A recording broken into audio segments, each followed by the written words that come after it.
Assalamualaikum. Salam, ya. Kak, nasi kerabu satu. Ada, boleh? Tapi saya pakai talam. Boleh? Okey, boleh. Oh, ni nasi dia. Warna biru nasi kerabu. Ya, nasi kerabu warna biru ada, warna kuning pun ada. Oh, Tapi boleh kita pilih warna kita warna biru je. Okey.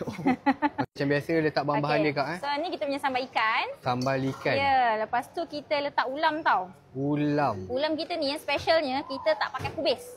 Kita ada daun serai kayu. Sangat susah nak jumpa nasi kerabu yang letak daun serai kayu. Faham? Sebab dia susah nak dapat. Itu apa tu? Kobis. Kobis. Kobis pula. Toge. Toge. Saya pun ni juga. Tu letak apa tu? Okey, limau. Limau lagi. Kalau nak ekstra boleh minta ekstra, kita tak charge. Budu? Budu, betul. Makan budu ke? Nak try?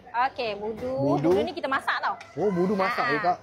So kita ni nasi kerabu tumis. Ni tumis kita sangat pekai sebab kita masak ni 12 jam tau atas dapur. 12 jam kak masak. Yang ni? Pedas boleh? Boleh. Okey, saya tak tepi So saya letak kambing okey tak? Kambing boleh? Kambing makan Kambing bakar kak? Okey, betul. Kambing bakar. Dia rasa manis-manis. Manis-manis Yang ni apa pula? Daging bakar makan? Makan? Okey, ni daging ni kita pakai tenderloin tau. Tenderloin Ya, dia lembut. InsyaAllah sangat lembut. Nak tak sabar nak makan. Ayam bakar boleh? Boleh. Bahagian mana? Mana-mana je? Mana-mana boleh kak. Okey, saya bagi peha lah. Peha? Favourite saya ubi pin. Okey. Lepas tu apa lagi? Ni paling special. Ni kita punya lemak bakar. Lemak bakar guys. Yes, nampak tak? Berkilat sangat juicy. Juicy. Sedapnya. Lepas tu solok makan? Solok? Nak try lah. Saya first time nak makan solok ni. Okey, ni solok kita. Solok lada kita sangat besar dan gemuk. Sedapnya. Ya, lepas tu ada bawai?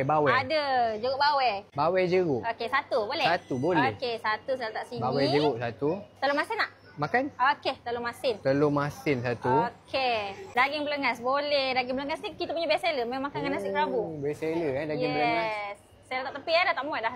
Penuh dah. Penuh dah. Okey, last sekali kita bagi keropok. So dah siap. So kita letak keropok. Last sekali letak keropok lah. Boleh. Ada. Akak bagi je kan ni keropok. Ya, betul. Okey, tak mana tak sini. Letak je kak keropok. Keropok ikan. Siap. So ada lauk best seller lah. Ada lemak bakar, daging bakar, kambing bakar, ayam bakar, solok lada. Macam-macam ada. Ya, macam Sikandar dah.